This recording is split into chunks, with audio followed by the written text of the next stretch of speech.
The Hephthalites, or Ephthalites, also known as the White Huns and known in Sanskrit as the Sveta Huna, were a nomadic confederation in Central Asia in late antiquity. At the height of its power in the first half of the 6th century, the Hephthalite Empire controlled territory in present-day Afghanistan, Turkmenistan, Uzbekistan, Tajikistan, Kyrgyzstan, Kazakhstan, Pakistan, India, and China. The stronghold of the Hephthalites was Tokharistan on the northern slopes of the Hindu Kush, in what is present-day northeastern Afghanistan. By 479, the Hephthalites had conquered Sogdia and driven the Kidarites westwards, and by 493 they had captured parts of present-day Dzungaria and the Tarim Basin in what is now northwest China. The Hephthalites invaded India for the first time in the 5th century and were defeated by Emperor Skandagupta of the Gupta Empire. By the end of the 5th century, the Hephthalites overran the part of the Gupta Empire that was to their southeast and conquered central and north India. Emperor Bhanugupta of the Guptas defeated the Huns under Toramana in 510 CE.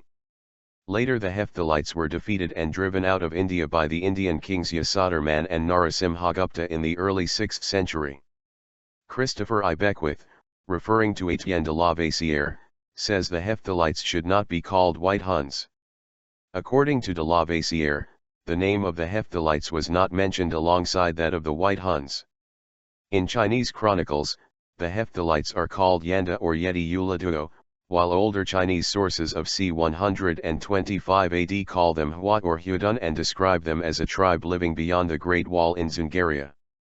Elsewhere they were called the Xionites or White Huns, known to the Greeks as Ephthalite, Abdel, or Abdel, to the Indians as Sveta Huna, White Huns, or to Rushka, to the Armenians as Hadal, and to the Persians and Arabs as Hadal or Hayatila, while their Bactrian name is Eta Beta Omicron Delta Alpha Lambda Omicron, Ebodalo. According to most specialist scholars, the spoken language of the Hephthalites was an Eastern Iranian language, but different from the Bactrian language written in the Greek alphabet that was used as their official language and minted on coins, as was done under the preceding Kushan Empire. Etymology. Although the Hephthalite Empire was known in China as Ya with grave Da with Macron, Chinese chroniclers recognized this designated the leaders of the empire. The same sources document that the main tribe called themselves Hua. The modern Chinese variation Yanda has been given various Latinized renderings such as Yeda, although the corresponding Cantonese and Korean pronunciations Yipdot and Yoptal, Korean, are more compatible with the Greek Hephthalite. According to B.A. Litvinsky, the names of the Hephthalite rulers used in the Shahnameh are Iranian. According to Xavier Tremblay, one of the Hephthalite rulers was named Kinhila, which has the same root as the Sogdian word X and Gamma R and the Waka word Zagru, meaning sword. The name Mirakula is thought to be derived from Mithrakula, which is Iranian for the sun family, with Kula having the same root as Pashto Kul, family. Toramana, Mirakula's father, is also considered to have an Iranian origin. In Sanskrit, Mirakula would mean the Kul family of Mira's son, although Mira is not purely Sanskrit but is a borrowing from Middle Iranian Mir. Janosch Harmata gives the translation Mithras begotten and also supports the Iranian theory. There are several theories regarding the origins of the White Huns, with the Iranian and Turkic theories being the most prominent. For many years, scholars suggested that they were of Turkic stock. Today the Hephthalites are generally held to have been an Eastern Iranian people. Some still claim that some groups amongst the Hephthalites were Turkic speakers. The Hephthalites inscribed their coins in the Bactrian, Iranian, script, held Iranian titles. The names of Hephthalite rulers given in Ferdowsi's Shahnameh are Iranian, and gem inscriptions and other evidence shows that the official language of the Hephthalites elite was East Iranian. In 1959, Kazuo Inoki proposed that the Hephthalites were probably Indo-European, East Iranians, as some sources indicated that they were originally from Bactria, which is known to have been inhabited by Indo-Iranian people in antiquity. Richard Fry is cautiously accepting of Inoki's hypothesis, while at the same time stressing that the Hephthalites were probably a mixed horde. More recently, Xavier Tremblay's detailed examination of surviving Hephthalite personal names has indicated that Enochi's hypothesis that they were East Iranian may well be correct, but the matter remains unresolved in academic circles. According to the Encyclopedia Iranica and Encyclopedia of Islam, the Hephthalites possibly originated in what is today Afghanistan and Pakistan. They apparently had no direct connection with the European Huns, but may have been causally related with their movement. It is noteworthy that the tribes in question deliberately called themselves Huns in order to frighten their enemies. Some White Huns may have been a prominent tribe or clan of the Chionites. According to Richard Nelson Fry, just as later nomadic empires were confederations of many peoples, we may tentatively propose that the ruling groups of these invaders were, or at least included, Turkic-speaking tribesmen from the east and north. Although most probably the bulk of the people in the confederation of Chionites and then Hephthalites spoke an Iranian language, this was the last time in the history of Central Asia that Iranian-speaking nomads played any role. Hereafter all nomads would speak Turkic languages. The 6th century Byzantine historian Procopius of Caesarea, Book ICH 3, related them to the Huns in Europe.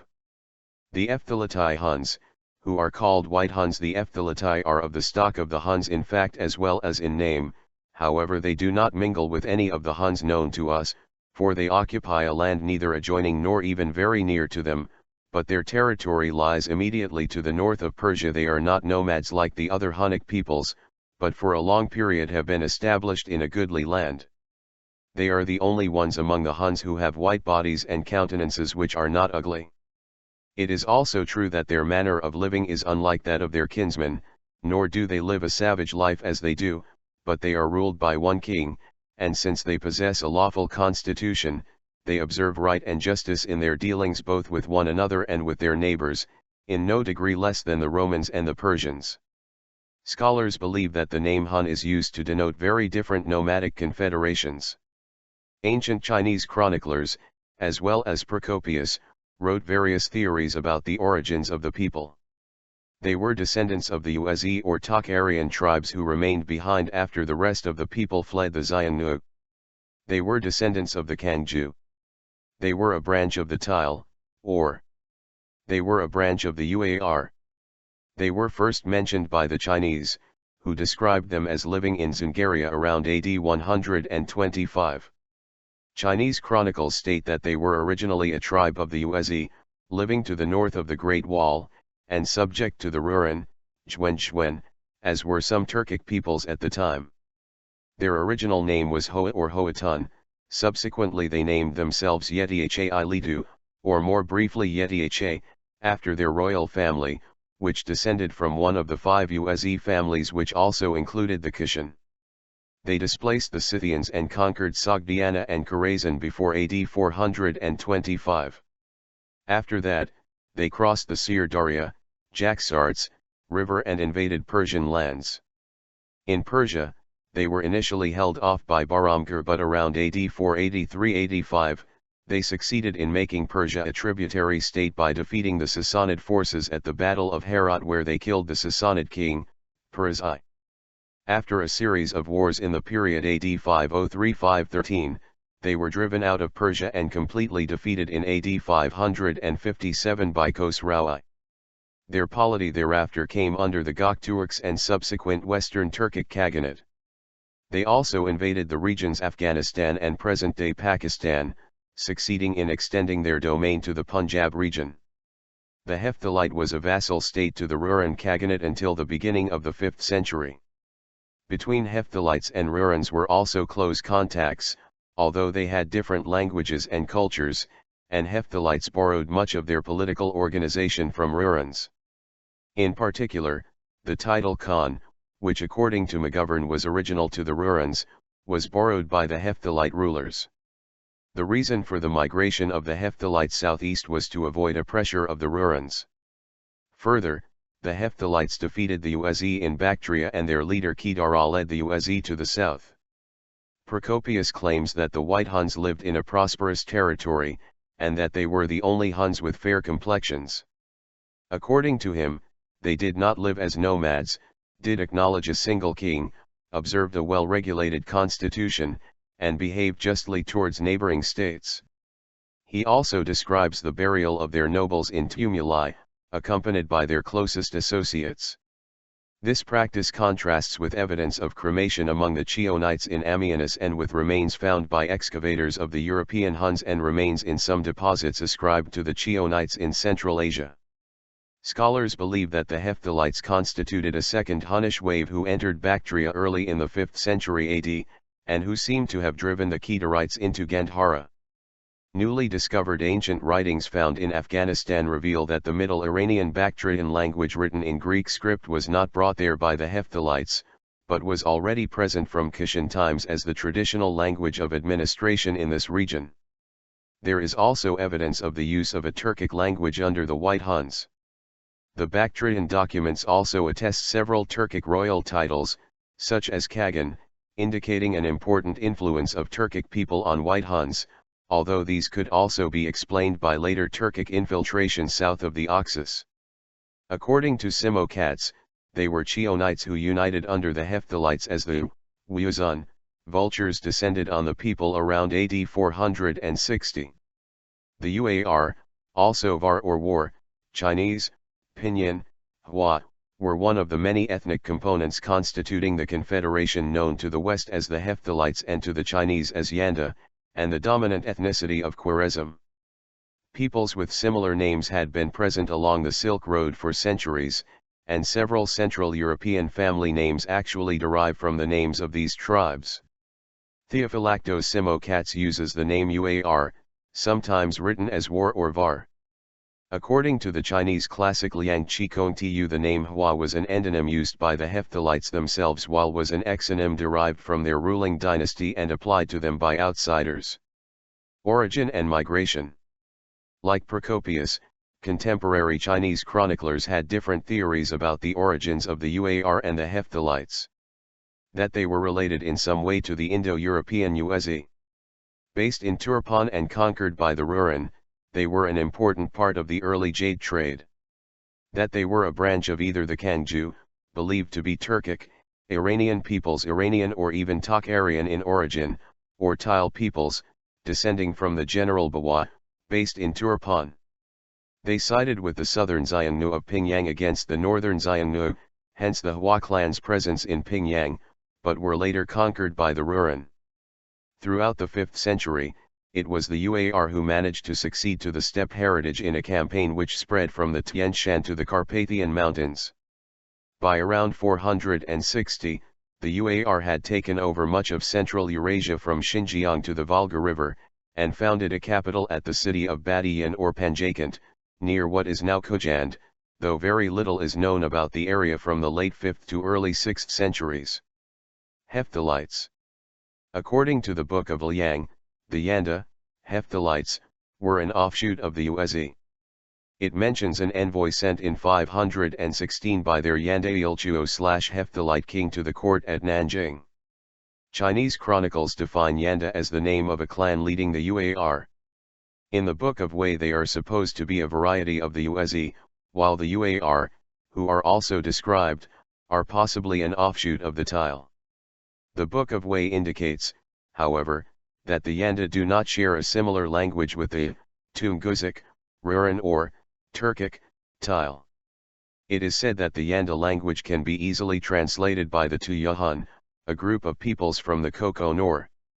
Kazuo Inoki believed the Yanda to be an Iranian Sodom language, in which case they cannot be related to the Indo-European Centum branch of Tokharians.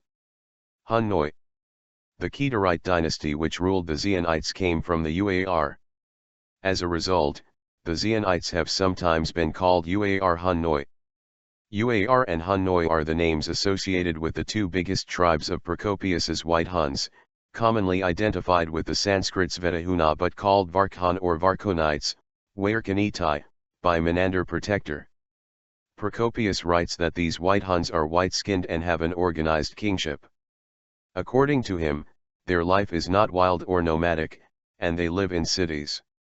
The Uar and Hunnoi are supposed to have united around 460 under the rule of one of the 5 Uzi families, the Hephthal. Near the end of the 6th century they were joined by the Zabender, Tarnach, and Kutrugurs. They became known as the Onogars, from whom the name Hungary derives. The Onogars were composed of 3 groups, see also Avars and Kabars. Around 670 the Bulgars under Kauber and Asparuch, who were also part of their empire, revolted. The Kauber tribes moved south to Thessaly and Asparuch led his people south of the Danube. Avars. Simo Katz mentions the Hunnoi as the other major component under the Hephthalite ruling elite. These are identified as the true Avars of the East, and the political force behind what Simo Katz calls the pseudo-Avars who eventually settled down in Pannonia. The Gokturks also considered the Khwarezmian Uar, possibly associated with the Uyghurs, as the true Avars and encouraged the Byzantines to regard the Avars who entered Europe as pseudo-Avars. Around 630, Simo Katz wrote that the European Avars were initially composed of 2 nations, the Uar and the Hunnoi tribes. He wrote that, the Barsilt, the Onogars, and the Sabirs were struck with horror, and honored the newcomers with brilliant gifts when the Avars first arrived in their lands in 555 AD. Religion. According to Song Yun, the Chinese Buddhist monk who visited the Hephthalites territory in 540 AD and provides accurate accounts of the people, their clothing, the empresses, and court procedures and traditions of the people, and he states the Hephthalites did not recognize the Buddhist religion and they preached pseudo-gods, and killed animals for their meat. It is reported that some Hephthalites often destroyed Buddhist monasteries but were rebuilt by others. According to Xianzang, the third Chinese pilgrim who visited the same areas as Song Yun about 100 years later, the capital of Chaganayan had 5 monasteries. Interestingly, in the Hephthalite dominion Buddhism and Hinduism was predominant, but there was also a religious sediment of Zoroastrianism and Manichaeism. Balkh had some 100 Buddhist monasteries and 30,000 monks. Outside the town was a large Buddhist monastery, later known as Nabahar. White Huns in southern Central Asia. In the northwest of the Indian subcontinent, the Hephthalites were not distinguished from their immediate Chionite predecessors and are known by the same name as Huna, Sanskrit, Sveta Huna, White Huns. The Huna had already established themselves in Afghanistan and the modern province of Khyber Pakhtunkhwa of Pakistan by the first half of the 5th century, and the Gupta Emperor Skandagupta had repelled a Huna invasion in 455 before the Hephthalite clan came along. The Hephthalites had their capital at Badian, modern Kunduz, but the emperor lived in the capital city for just 3 winter months, and for the rest of the year, the government seat would move from one locality to another like a camp. The Hephthalites continued the pressure on ancient India's northwest frontier and broke east by the end of the 5th century, hastening the disintegration of the Gupta Empire.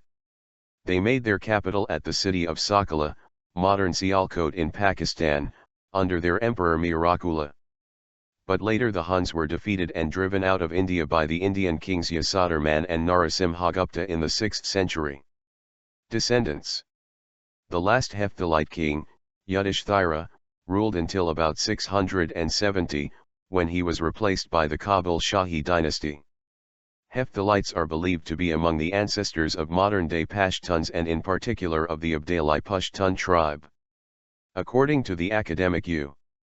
V. Gonkovsky, the Pashtuns began as a union of largely East Iranian tribes which became the initial ethnic stratum of the Pashtun ethnogenesis, dates from the middle of the 1st millennium CE and is connected with the dissolution of the Ephthalites, White Huns, confederacy.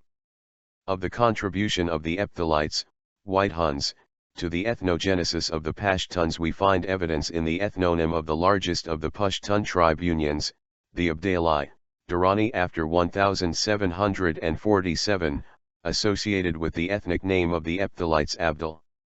The Siapash, the Kafirs, Nuristanis, of the Hindu Kush, called all Pashtuns by a general name of Abdal still at the beginning of the 19th century. The Hephthalites could also have been ancestors of the Abdal tribe which has assimilated into the Turkmens and Kazakhs. In India, the Rajputs formed as a result of merging of the Hephthalites and the Gurjars with population from northwestern India, though this is disputed.